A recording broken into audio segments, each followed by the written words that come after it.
Magandang araw po sa bawat isa sa inyo. Welcome back to our 365 Daily Devotions. Hello po muna kay Casa Maria and Jennifer Malantao. Maraming salamat po sa inyong pagsubaybay dito sa ating channel. I hope ito po mga devotions natin ay malaking tulong po sa inyo sa inyong paglagong spiritual. Now, tutuloy po natin yung ating series po patungkol po sa 7 principles to achieve our God-given goals. Yung buhay po natin, isa lang po yan. Wala na pong reincarnation. Wala na yung papanganak kang muli para itama mo yung mga mali mong nagawa. Ibig sabihin, pag yung buhay mo, nasayang mo na yan. Hindi mo na pwedeng maibalik yan. So, napakahalaga na tayo po ay na-achieve natin, nakakamtan natin yung mga goals na ibinigay sa atin ng Diyos. Yung mga misyon na ipinapagawa sa atin ng Diyos. So, kaya ito po yung series natin, 7 principles to achieve our God-given goals. And by the way, yung goals po natin dapat God-given, dapat galing sa Diyos. Kasi po kung ang goals natin sa buhay ay hindi galing sa Diyos, nag-aaksaya lang tayo ng panahon, nag-aaksaya lang tayo ng oras, kasi gawa tayo ng gawa na hindi naman pala galing sa Diyos. It's just a waste. Now, kahapon po tinalakay natin ay definition, define your God-given goals. Kailangan po meron tayong clear definition. Bakit ka nandito sa mundo? Bakit ka gumigising sa umaga? Bakit ka may hininga pa? At anong pinapagawa sa iyo ni Lord? Dapat meron kang clear definition. Meron kang clear vision. Saan ka ba talaga patutungo? Ba't ka nabubuhay dito sa mundo? Ako, ito yung isa sa mga pinagpapasalamat ko sa Panginoon kasi itong paggawa ko ng mga devotions everyday, paggawa ko ng course, paggawa ko ng pag-aaral ko, tapos pag-share ko sa mga tao, no? Ito yung clear sa akin na binigay talaga ng Panginoon. And every day, this is what I do every day. At alam ko kung ba't ako nabubuhay. Salamat sa Panginoon. Tanong ikaw, ba't ka nabubuhay? Saan mo dapat gamitin ang iyong mga natitirang panahon dito sa mundo? So, definition, define your God-given goals. Number 2 po, planning. Break goals into steps. Ito po yung tatalakayin natin ngayong araw. So, meron kang vision, meron kang goal, alam mo anong pinapagawa sa ni Lord. Next thing is planning. Meron kang malinaw na plano. Now, yung pag sinabi nating break goals into steps, yung mga big goals natin, big dreams, yung mga malalaking mga goals, malalaking mga plano, dapat hinahati natin yan into smaller goals, smaller steps. So, yan po yung pag-aaralan natin ngayon. Sabi po sa Proverbs chapter 6 verse 6 to 8, tayo yung mga tao dapat pumunta tayo sa mga langgam at matuto. Sabi po dito, go to the ant, O sluggard, consider her ways and be wise. Without having any chief officer or ruler, she prepares her bread in summer and gather her food in harvest. Sa Tagalog po, pumaroon ka sa langgam, ikaw na tamad. Masdan mo ang kanyang mga lakad at ikay magpakapantas. Na bagaman walang puno, tagapamahala o pinuno, naghahanda ng kanyang pagkain sa tag-araw at tinitipon ang kanyang pagkain sa anihan. Now, bago po natin ito talakayin, gusto ko lang emphasize yung point number 1 natin. Christians are dreamers. Tayo po mga Kristiyano, tayo po ay hindi nananaginip, kundi nangangarap, dreamers. Kung ikaw ay may edad na, na senior citizen na, hindi tayo dapat nagsasabi na okay, wala na akong pangarap sa buhay kasi matanda na ako. Hanggat may hininga ka, may plano ang Diyos sa iyong buhay. At hanggat may plano ang Diyos sa iyong buhay, meron ka dapat pangarap. Kaya tayo mga Kristiyano, tagasunod ng Panginoon Jesucristo, tayo mga mangangarap, Meron lagi tayong pangarap kasi alam natin habang may hininga tayo, may gusto pa at may gustong ipagawa pa ang Diyos sa buhay natin, sa bawat isa sa atin. That's why we never stop dreaming. We keep on dreaming. Kasi ang Diyos mayroong plano sa atin, mayroong pinapagawa sa atin at dapat pinapangarap natin ang pangarap ng Diyos para sa atin. Number 2, ant-sized actions complete a big project. Okay, meron ka ng dream, meron ka ng pangarap, malinaw na sa'yo kung anong pinapagawa ng Diyos. Ako, for this year, ang malinaw sa akin, magkaroon ako ng 365 daily devotion nang maiproduce ko to at mapakinabangan to ng mga small groups, mga house churches or micro churches at bawat individual na gusto matuto ng mga dine-devotion natin every day. So 365 yan. That's my big dream for this year. Pero dapat pipira-pirasuhin mo yan, no, into smaller steps, into smaller goals. Kaya yung puntos natin, no, ant-sized actions complete a big project. You have a big dream, you have a big project, meron kang malaking pangarap para sa iyong pamilya. Okay, let's say, ikaw padre dito pamilya, gusto mo magkaroon ng bahay at lupa para sa iyong pamilya. That's a good, noble dream for your family. Kaso yung sweldo mo lang, napakaliit, hindi ka kasya. So, dapat meron ka ng plano. Magne-negosyo ba ako? Magkailan ako magre-resign dito? Kasi pag nagpatuloy ako dito sa trabaho na to, hindi ka naman matutupad yung pangarap ko para sa mga anak ko. So, meron kang, nagpa-plan ka. Now, yung big plan mo na gusto mong magkaroon ng stable finances, bahay at lupa para sa iyong pamilya, of course, kailangan natin yan, no? Necessity yan. Meron kang malaking pangarap na yon, dapat alam mo kung paano sila hahati-hatiin, no? How can you make your big goals, you turn your big goals into smaller steps? Kaya ito yung pinaka-title ng devotion natin, no? Break goals into steps. Paano mo a-achieve yung goal mo? Meron kang goal pagdating sa iyong health. Gusto mong mas maging healthy. So, gusto mong bumaba ang iyong timbang. Everyday yon. Hahatiin mo yung goal mo into smaller steps, into smaller goals. Hindi magbabawas ka ng kain, proper diet, let's say intermittent fasting, etc., etc. Para yung big goal mo, hinati mo sa mga smaller goals, ma-achieve mo yun through time. Gusto mo maging healthy, alam mo sa mga probinsya po, mga 80 years old, 70 years old, 75 years old, ang lalakas pa rin, bumubuhat pa rin ng mga kahoy na malalaki yung mga matatanda, pumupunta pa rin sa bukid, kahit 80 years old na, tapos walang maintenance, mabibilib ka. Alam niyo po, nararating nila yung ganong healthy and quality life kasi nga, meron silang mga smaller steps. Meron silang mga smaller goals, small habits, like proper diet. Simula pa ng 20s, 30s, 40s nila, ganun na yung diet nila, ma-healthy, gulay, no, maayos yung tulog nila, hindi sila nagpupuyat. Kaya pag tungtong nila ng 70, 80, malakas pa rin sila. So yun po, meron silang mga ant-size, maliliit na mga actions to complete a big goal. Ito po mga langgam dito sa Kawikaan 6:6-8. Sabi rito, pumaroon tayo, tingnan natin yung mga langgam. Hindi ba't sila, nagpre-prepare sila, sabi rito, naghahanda ng kanyang pagkain sa tag-araw, tinitipon ng kanyang pagkain sa anihan. So maraming mga ants yan. Yung mga maliliit nilang actions, pag pinagsama-sama, yun ay bumubuo ng isang malaking proyekto.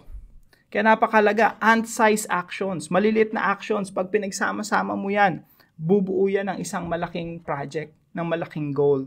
Tanong, meron ka bang goal ngayon? Dapat alam mo paano i-break down yan into smaller steps, into small goals. At gawin mo yung mga goals na yon every day. Point number 3, time is a precious commodity. Yung oras po natin, mas mahalaga pa to kaysa sa ibang commodities like gold and silver, money, wealth. Kasi yung pera po, pag nawala yan, pwede mo mapalitan. Pero yung time, pag nawala yan, di mo na maibabalik. So time is a precious commodity. We have to be wise on how we spend our time. Time, ano yan scarce. Ibig sabihin, paunti ng paunti yan. Walang, yung iba sa atin, ang iniisip, pag nag-birthday, nadadagdagan yung buhay. Hindi po, pag nag-birthday ka, nababawasan ka ng buhay. Umiikli yung panahon mo dito sa mundo. Kaya time is a precious commodity. Saan mo gagamitin yung umiikli mo, umuunti-unti mong, paunti ng paunti mong panahon? Kaya po, when it comes to achieving our goals, we have to set deadlines. Meron kang goal, i-achieve mo yan according to the deadlines that you've set. Huwag mong hayaan na meron kang goal tapos bukas na yan, sa isang araw na yan, puro procrastination ang ginagawa natin, hindi natin ma-achieve yung goal natin. Kasi pinagpapabukas natin. Lahat ng kaya mong gawin ngayong araw, gawin mo na ngayon para sa mas magandang kinabukasan. Otherwise, nagsasaya ka ngayon, iyak ka bukas. Mas mabuti nang umiiyak ka ngayon, naghihirap ka ngayon, para sa yung kinabukasan mo, masaya ka, no? Time is a precious commodity. Huwag po natin gamitin yung oras natin sa walang katuturan. Lagi natin ginagamit yung araw-araw na binibigay sa atin ng Diyos upang mas mapalapit tayo sa mga goals na ibinibigay sa atin o inihanda ng Diyos para sa atin.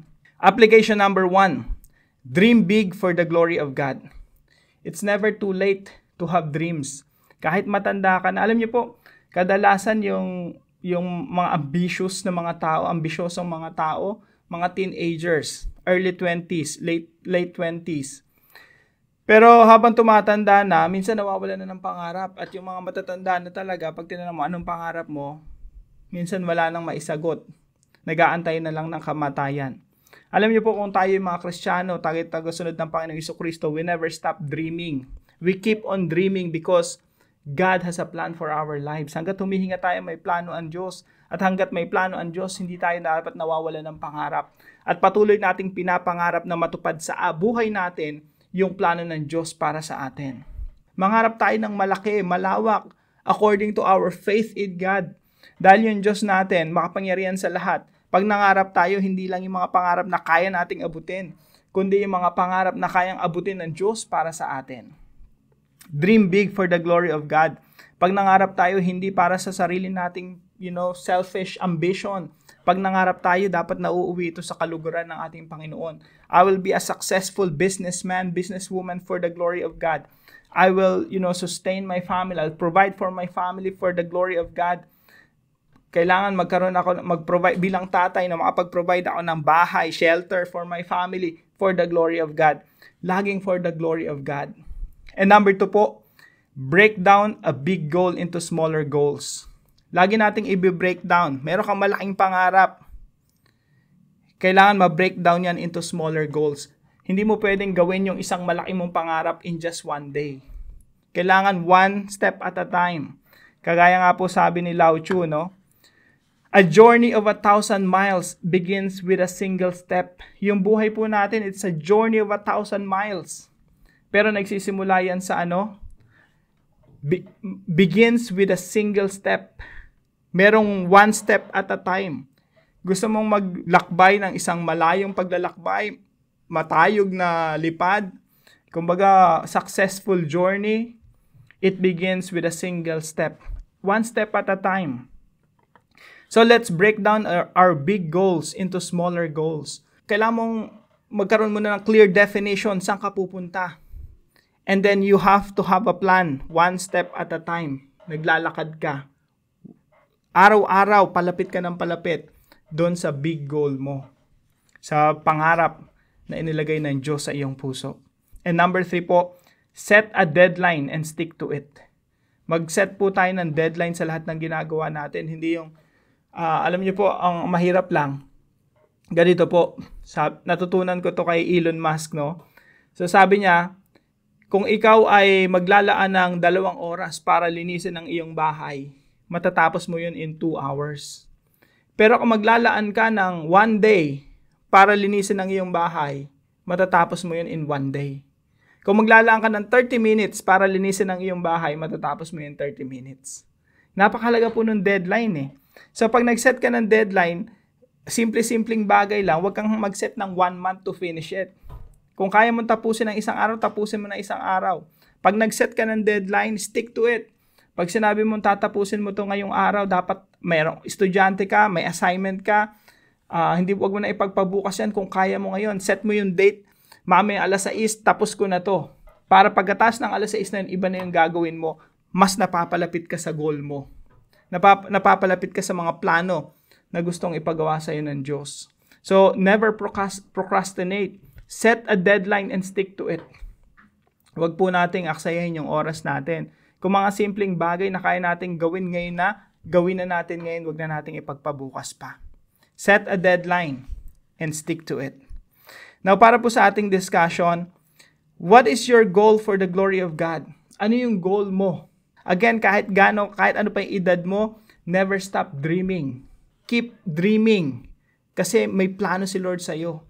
At lagi mong panalangin, Lord, ano ba yung plano mo na gusto mong pangarapin ko? So what is your goal for the glory of God? And number 2, what are your unsize actions today? Ano yung mga maliliit na actions mo na pag pinagsama-sama mo, ma-accomplish mo yung goal na binigay sa iyo ng Diyos? Samahan niyo po ako sa panalangin. Heavenly Father, help me to dream big, not for my own gain, but for the purpose of advancing your kingdom. Remind me that even my smallest ant-sized actions, when done faithfully, contribute to fulfilling the bigger vision. Teach me to value time as the precious gift it is, and give me wisdom to use it well. As I pursue my goals, help me to break them down into smaller steps and remain committed to my deadlines. I trust in your grace to see it through. In Jesus' name, amen and amen. Kung kayo po may natutunan sa devotion natin na ito, ipalam nyo lang po sa comment section right below this video. And please don't forget to share this devotion to your family and friends. Pagpalain po kayo ng ating Panginoon. Magkita-kita tayong muli bukas alas 5 ng umaga dito sa ating daily devotion. God bless you po.